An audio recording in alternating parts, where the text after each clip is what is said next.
Hola, bienvenidos una vez más a tu canal de Mario V. Ni Universe. Yo soy Mario Bercia y en esta ocasión voy a hablar de la reencarnación. Vamos a ver la reencarnación desde un punto de vista científico y objetivo, pero también vamos a ver la reencarnación desde un punto de vista religioso o de creencia.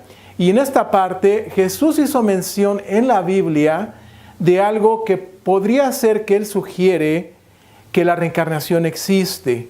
Pero que no se diga más, vamos a entrar de lleno en el tema con este pequeño video introductorio. La reencarnación es una creencia muy antigua y diferentes culturas alrededor del mundo la consideran como un evento verdadero. Pero en la actualidad, la mayoría de las religiones y credos más populares del mundo la rechazan fuertemente. Sin embargo, este rechazo está declinando desde que algunos doctores comenzaron a investigar y analizar diferentes casos de reencarnación para dar una opinión más objetiva y científica. El doctor, psiquiatra y profesor Ian Stevenson de la Universidad de Virginia fue uno de los pioneros en analizar la reencarnación desde un punto de vista científico. Durante toda su investigación, Stevenson analizó unos 600 casos alrededor del mundo, de los cuales escogió solo 20 de ellos para escribir su libro más controversial, 20 Cases Suggestive of Reincarnation. Este libro causó mucha polémica desde su primera edición dentro y fuera de la comunidad científica. Incluso, algunos académicos acusaron al Dr. Stevenson de sensacionalista y charlatán. Pero cuando algunos psicólogos comenzaron a utilizar la hipnosis en pacientes para que pudieran recordar detalles de su infancia que habían olvidado a través de los años, algunos de ellos le pidieron a su paciente que regresara a momentos antes de su nacimiento y que describiera lo que veía. El resultado los dejó perplejos, ya que comenzaron a narrar una vida anterior, dejando a propios y extraños sorprendidos. Pero este experimento permitió que psicólogos pudieran encontrar el motivo por el cual algunos pacientes padecían de una fobia inexplicable, y se encontró que había una relación entre la fobia y la manera en que su paciente había muerto y vivido durante su vida anterior. Ahora, quiero aclarar que el Dr. Stevenson jamás utilizó la hipnosis para hacer sus investigaciones. Él siempre hizo investigaciones de campo, entrevistando a las personas, a los testigos y tabulando la información desde un punto de vista muy profesional. Ahora, de estos 20 casos que él expone en este libro, casi todos ellos tienen el mismo patrón de conducta. ¿A qué me refiero? A que casi todos los niños o jovencitos podían recordar, por ejemplo, el nombre de sus padres en su vida anterior, de sus hermanos, de algunos amigos, e incluso podían recordar muy bien la casa donde ellos vivieron, así como también detalles que solamente ellos podían saber. También en algunos de estos casos, por ejemplo, cuando la persona murió en su vida anterior por asesinato, pudieron llegar a recordar quién incluso los asesinó. Qué interesante, ¿no? Bueno, pues de estos casos que él expone, yo solamente voy a hablar de 3 de ellos y después voy a explicar otras cosas más, porque aunque no lo creas, la vida anterior, según al parecer lo explica el Dr. Stevenson, o al menos así yo lo interpreto, influye determinantemente en la mayoría de los casos en su vida actual. Y esto lo voy a explicar un poquito más adelante. Vamos a ver el video y vamos desenvolviendo este misterio. El primer caso que veremos es el de una transmutación que ocurrió en la primavera de 1954 en la India. Un niño de nombre Jasbir aparentemente había muerto de viruela a la edad de 3 años y medio, pero durante su servicio fúnebre, el padre de Jasbir nota que su hijo comienza a tener pequeños movimientos propios, mismos que fueron aumentando con el paso de los minutos, dejando a todos sorprendidos, ya que Jasbir dio signos de estar vivo pero muy débil. Al niño le tomó algunas semanas de cuidado médico para su total recuperación. Después de esta, los padres de Jasbir ven que su hijo comienza a comportarse de una forma extraña y diferente. Pero cuando Jasbir recupera el habla de manera fluida, le dice a sus padres que él no es su hijo Jasbir y que su verdadero nombre es Sobharam, originario de una ciudad que está al oeste. En un principio, Nadie le creyó, pero debido a la transformación en el comportamiento del niño, los padres deciden hacer un viaje a la ciudad indicada en busca de respuestas. Finalmente, logran confirmar todo lo dicho por Yasbir, ya que coincide con el hijo de una familia acomodada llamado Sobharam, que murió a la edad de 21 años por envenenamiento el día de su boda en mayo de 1954, casi al mismo tiempo que el pequeño Yasbir había muerto por viruela. Después de contactar a la familia de Sobharam, accedieron para que Yasbir los visitara. Cuando Yasbir llegó, pudo reconocer la casa sin ningún problema. También identificó a todos los familiares directos y dijo sus nombres sin equivocación, así como también reconoció a algunos de sus antiguos amigos, incluyendo a la persona que lo envenenó para tratar de evitar el pago de una fuerte deuda que tenía con Sobharam.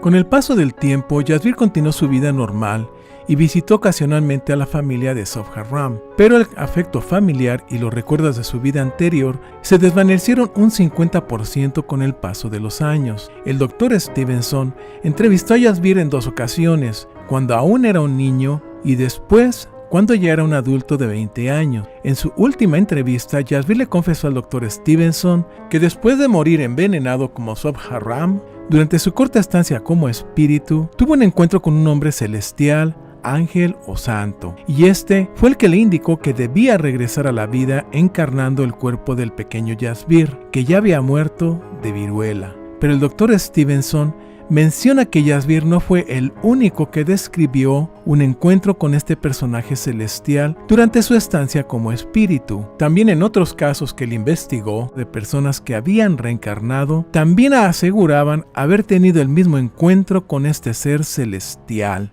El siguiente caso que veremos ocurrió en el año de 1950 en Sri Lanka. Un niño de nombre Wijerane de aproximadamente 3 años de edad tenía unas pequeñas deformaciones en su pectoral y brazo derecho desde su nacimiento. Sucedió que en una ocasión la mamá de Wijerane escuchó que su hijo estaba muy enojado. Cuando se acercó para ver lo que pasaba, vio que éste hablaba consigo mismo y se recriminaba diciendo: «Ya ves, esta malformación de tu brazo y pecho es tu castigo por haber matado a tu esposa el día de tu boda».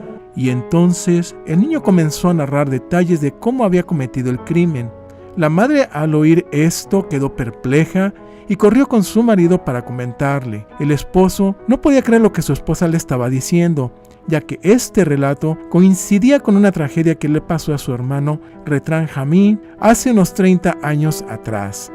Ocurrió que su hermano recién casado tuvo una fuerte discusión con su joven esposa durante el festejo, porque Retran Hamid le había pedido a la que ahora era su mujer que dejara la celebración para ir a su casa y comenzar con la luna de miel. Pero su joven esposa rechazó la propuesta porque ella quería seguir festejando con familiares y amigos. Esto le provocó un enorme enojo a Retran Hamid, pero la novia, al ver a este con una actitud incontrolable, decide anular el matrimonio en ese momento y también exige a su marido que regrese el dinero completo del dote que recibió al momento de casarse con ella. Al escuchar esto, Retran Hamid se lanzó hacia ella con una furia indomable, la tomó por el cuello y comenzó a estrangularla hasta que murió, para después huir del lugar. Durante semanas, la policía estuvo buscando al novio fugitivo hasta que logró capturarlo y después de un largo juicio, Retran Hamid fue hallado culpable y condenado a pena de muerte por su crimen. Este fue fusilado y murió por varios impactos de bala que se alojaron en su pectoral y brazo derecho. El Dr. Stevenson entrevistó en varias ocasiones a Wijerane. En la última entrevista que le hizo, Wijerane ya tenía la edad de 23 años y le confesó que en su vida pasada como Retran Hamid, él era de un carácter muy explosivo e incontrolable, razón por la cual él tenía muchos problemas en su vida anterior y fue esta la causa que lo llevó a cometer semejante crimen. También, Wijerane le comentó al Dr. Stevenson que le hicieron varios estudios de rayos X a través de los años para ver el origen de su pequeña deformidad pectoral y brazo. Pero en los estudios más recientes indicaban que posiblemente algunas de las deformaciones que tenía en su cuerpo podrían coincidir con algunos de los impactos de bala que recibió cuando fue ejecutado en su vida anterior. Pero también le aclaró que no había manera de comprobar esta hipótesis. El último caso que veremos ocurrió en el año de 1954. Una niña llamada Nanatileka, que a los 2 años de edad comenzó a decirle a sus padres que ella pertenecía a otra familia que vivía en una pequeña ciudad no muy lejos de ahí. Algunos años pasaron antes de que sus padres decidieran ir a esa ciudad en busca de respuestas. Finalmente, deciden hacer el viaje junto con su hija, pero antes de llegar al zócalo de la pequeña ciudad, la niña, muy emocionada, ya les había dicho cuántos edificios había en el zócalo y cómo eran. También pudo guiarlos e indicarles cuál era el camino para llegar a la casa de la familia a la que ella perteneció en su vida anterior. Al llegar a la casa indicada, Nanatileka comenzó a dar algunos nombres de vecinos que vivían alrededor y también dijo los nombres de sus profesores de escuela. Además, pudo decir cuántos hermanos y hermanas tenía, reconociéndoles al llamarlos a cada uno de sus familiares directos por su nombre sin equivocación, y dio detalles de cómo era la habitación donde ella dormía y lo que ahí había. Pero lo que hace muy diferente e interesante a este caso de otros es que en la vida anterior de Nanatileka, ella no era una niña, sino que ella era un niño de nombre Tilekeratne, que murió a la edad de 13 años en un hospital por graves lesiones ocasionadas al haber caído de una escalera, y después de morir, reencarnó en la niña Nanatileka. Pero un dato muy importante en este caso es que durante la infancia de la niña Nanatileka, ella siempre tuvo una tendencia muy marcada de niño o masculina, misma que duró hasta la edad de los 13 años. Fue entonces cuando esta tendencia masculina desapareció completamente. El doctor Stevenson se interesó mucho en este caso por ser algo muy diferente desde un punto de vista psiquiátrico y lo documentó ampliamente, así como también visitó en varias ocasiones a ambas familias. En una entrevista que le hizo a los padres de Tilekeratne, les preguntó cómo era el carácter de su hijo antes de morir y descubrió algo muy interesante, y es que el niño Tilekeratne tenía una tendencia femenina, y esa misma opinión coincidía con la de un profesor de la escuela a la que el niño asistía, el cual mencionó que Tilekeratne le preguntó en una ocasión si era posible que la reencarnación existiera y si durante este proceso una persona podría reencarnar en el sexo opuesto, y el profesor le contestó que no sabía. Finalmente, el doctor Stevenson concluye diciendo que en una de las últimas entrevistas que le hizo a Nanatileka, le preguntó cómo se sentía mejor, con su vida actual siendo una niña o con su vida anterior siendo un niño, y ella le respondió que era muy feliz con su vida actual de niña. Como habrás visto los 3 casos anteriores, en mi opinión yo jamás había escuchado que pudiera haber la transmutación como en el primer caso del niño, Jasbir, y pues suena bastante interesante.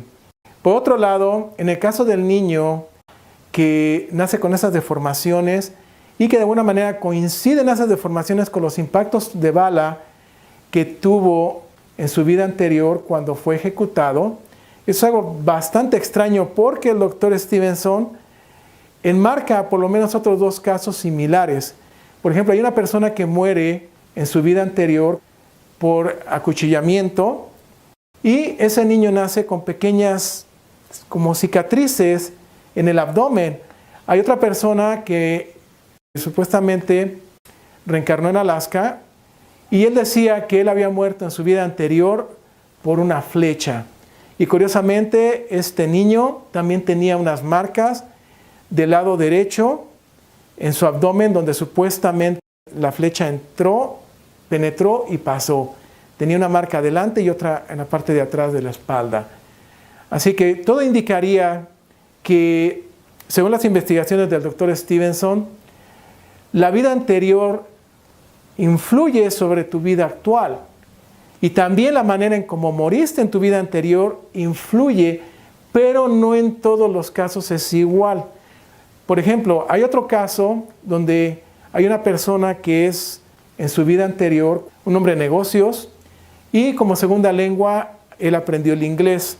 Curiosamente, este niño a la edad de 3 años comienza a decir palabras en inglés sin que hubiera manera de que él las pudiera conocer.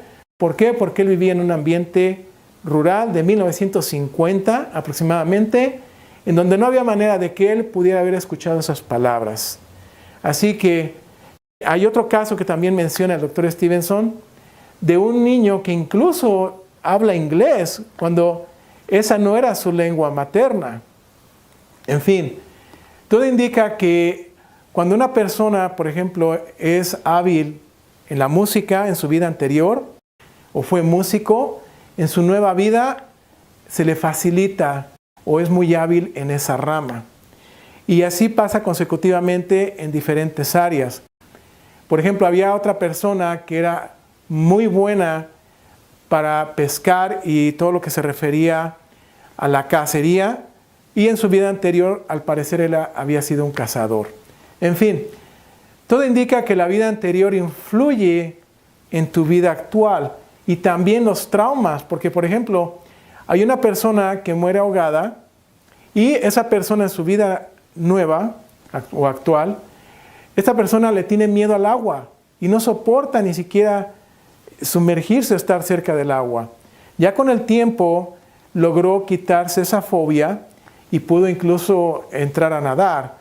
Por ejemplo, hay otro caso también de una persona que muere acuchillada y esta persona le tiene un pavor a los cuchillos.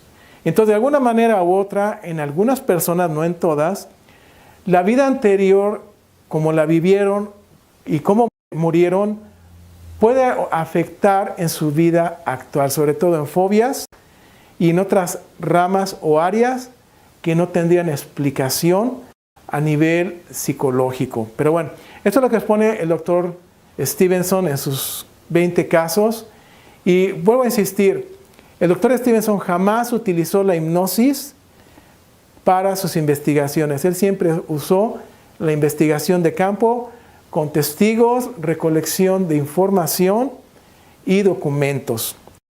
Vamos a pasar a ver la reencarnación desde un punto de vista de creencia o religioso, y vamos a ver qué es lo que dice Jesús, porque Jesús hizo un pequeño comentario que todo indicaría que él sugiere que la reencarnación sí existe. Ahora, dentro del judaísmo hay un área que sí cree que la reencarnación existe, pero bueno, no voy a decir más. Vamos a ver el video que nos habla al respecto de este tema. La creencia de la reencarnación ha estado presente en casi todas las religiones de la humanidad desde tiempos antiguos. En la actualidad, hay grupos religiosos como el hinduismo, el budismo, el taoísmo, así como también en algunas religiones de África y tribales de América y Oceanía, consideran la reencarnación como un hecho. Curiosamente, todos ellos coinciden en la existencia de un alma o espíritu que viaja o aparece por distintos cuerpos, generalmente a fin de aprender en diversas vidas las lecciones que proporciona la existencia terrenal, para alcanzar una forma de liberación o de unión con un estado de conciencia más alto. Pero dentro de las religiones judio-cristianas hay algunas ramas de estas que sí creen en la reencarnación. Por ejemplo, en el judaísmo está la Kabbalah y el libro del Zohar, que dice lo siguiente: todas las almas están sujetas a la transmigración, y los hombres que no conocen los caminos del Señor, que sean bendecidos. Ellos no saben que están siendo traídos delante del tribunal, tanto cuando entran en este mundo como cuando salen de él. Son ignorantes de las muchas transmigraciones y pruebas secretas que deben de pasar. También, dentro de las creencias musulmanas e islámicas están los drusos, que practican una religión monoteísta y creen en la reencarnación. Esta religión acepta la legitimidad de los profetas de la tradición griega, judio-cristiana e islámica. Además, incorporan elementos gnósticos. Pero también dentro del cristianismo hay religiosos que creen en la existencia de la reencarnación. Por ejemplo, en el cristianismo primitivo del siglo I, encontramos a los cristianos de la rama gnóstica, que creen en la reencarnación y transmigración del espíritu como elemento fundamental desde sus inicios. ¿Pero qué dice la Biblia al respecto? Al parecer, Jesús menciona la existencia de la reencarnación, ya que en algunos pasajes del Nuevo Testamento hay un hecho que sugiere la existencia de esta y que se encuentra directamente relacionada con la profecía que afirma que el profeta Elías aparecerá al pueblo de Israel antes de que el Mesías se presente en Jerusalén. Malaquías 3:23 o Malaquías 4:5, dependiendo de la traducción de la Biblia que usas, dice lo siguiente: He aquí que yo os enviaré al profeta Elías antes que venga el día grande y tremendo del Señor. Él hará volver el corazón de los padres a los hijos y el corazón de los hijos a los padres. Esta profecía ha provocado mucha polémica desde los inicios del cristianismo hasta nuestros días, porque todo indica que el profeta Elías reencarnó en Juan el Bautista, y esto se anuncia antes del nacimiento de Juan en el Evangelio de Lucas. Lucas 1, versículos de 13 al 17. El ángel le dijo: No temas, Zacarías, porque tu petición ha sido escuchada. Isabel, tu mujer, te dará a luz a un hijo, a quien pondrás por nombre Juan. Será para ti gozo y alegría, y muchos se gozarán en su nacimiento, porque será grande ante el Señor. No beberá vino ni licor. Estará lleno de Espíritu Santo ya desde el seno de su madre, y a muchos de los hijos de Israel les convertirá al Señor su Dios, e irá delante de él con el espíritu y el poder de Elías, para hacer volver los corazones de los padres a los hijos, y a los rebeldes a la prudencia de los justos, para preparar al Señor un pueblo bien dispuesto. Pero cuando los judíos le preguntaron a Juan el Bautista si él era Elías, él le responde que no es el profeta Elías. Juan 1, versículos del 19 al 23. Y este fue el testimonio de Juan, cuando los judíos enviaron donde él, desde Jerusalén, sacerdotes y levitas a preguntarle: ¿Quién eres tú? Él confesó y no negó.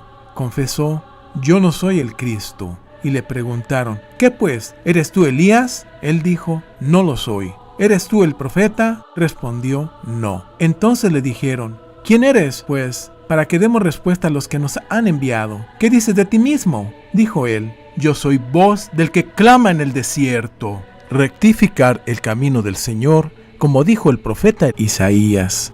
Aquí hay que hacernos la siguiente pregunta: ¿por qué Juan el Bautista niega ser Elías, pero afirma que él es el encargado de cumplir con la labor del profeta Elías? En el Nuevo Testamento, Jesús dice exactamente lo contrario a las declaraciones de Juan el Bautista, afirmando que él es el profeta Elías. Mateo 17, versículos del 10 al 13. Sus discípulos le preguntaron: ¿por qué pues dicen los escribas que Elías debe de venir primero? Respondió él: Ciertamente, Elías ha de venir a restaurarlo todo. Os digo, sin embargo, Elías vino ya, pero no lo reconocieron, sino que hicieron con él cuanto quisieron. Así también, el Hijo del Hombre tendrá que padecer de parte de ellos.